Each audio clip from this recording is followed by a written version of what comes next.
AES-CEDEAO vers une redéfinition des relations diplomatiques sur des principes d'intérêt commun. Le premier round de négociations entre la Confédération de l'Alliance des États du Sahel, AES, et la Communauté économique des États de l'Afrique de l'Ouest, CEDEAO, a débuté ce jeudi 22 mai à Bamako. Cette première rencontre qui réunit côté AES, leur Excellence Karamogo Jean-Marie Traoré, ministre des Affaires étrangères de la coopération régionale et de Burkinabé de l'extérieur, Bakary Yaou Sangaré, ministre des Affaires étrangères de la coopération des Nigériens de l'extérieur, Abdoulaye Diop, ministre des Affaires étrangères et de la coopération internationale du Mali, ainsi que le président de la commission de la CEDEAO, le docteur Oumarou Aliou Touré et sa délégation. Témoin d'une volonté commune d'ouvrir un espace de dialogue franc et responsable entre les deux parties, sans intermédiaire ni ingérence extérieure.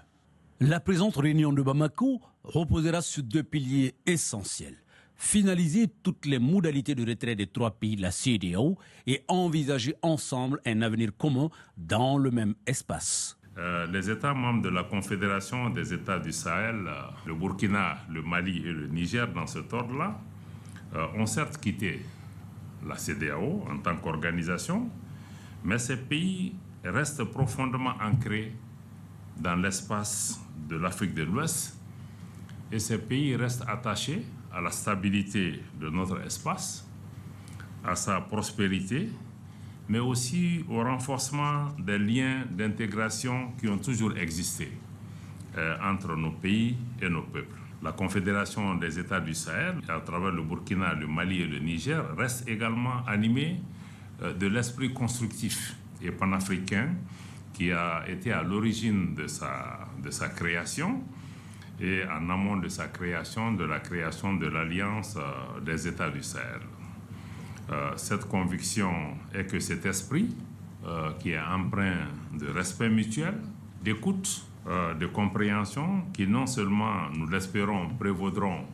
pendant cette discussion, mais aussi nous pensons que cet état d'esprit servira aussi et surtout de socle à l'établissement de relations de coopération entre la Confédération des États du Sahel et la CEDEAO. Une coopération que nous voulons fraternelle, une coopération constructive entre les deux entités sera certainement un signal fort d'une Afrique de l'Ouest qui se veut souveraine, en quête de stabilité, mais aussi en quête de prospérité, une prospérité partagée pour tous nos peuples, dans un environnement international qui est hélas déjà marqué par beaucoup de crises. Ces discussions fructueuses poseront certainement les jalons d'une collaboration renforcée dans divers domaines, notamment celui de la paix et de la sécurité. Les discussions de ces jours sont très importantes pour la région de l'Afrique de l'Ouest, car pour la première fois, nous nous retrouvons officiellement autour d'une table pour nous parler. Et ce parler est pour nous tous, diplomates ici réunis, est l'unique moyen de faire avancer les choses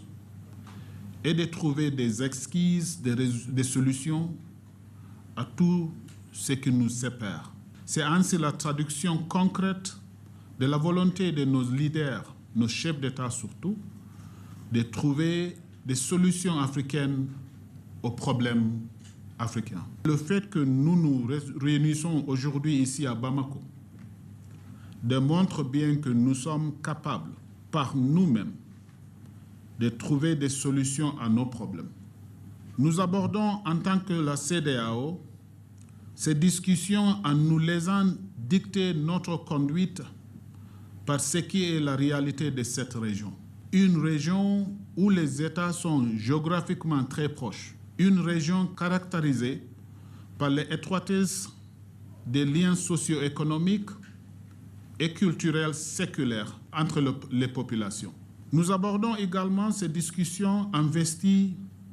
des directives très éclairées de la conférence des chefs d'État et de gouvernement de la CEDEAO, de sauvegarder les acquis de l'intégration régionale que nous avons tous collectivement obtenus durant les dernières 50 ans dans différents domaines, notamment la libre circulation des personnes, des biens, les droits d'établissement ainsi que la liberté de commerce et d'investissement dans et à travers la région.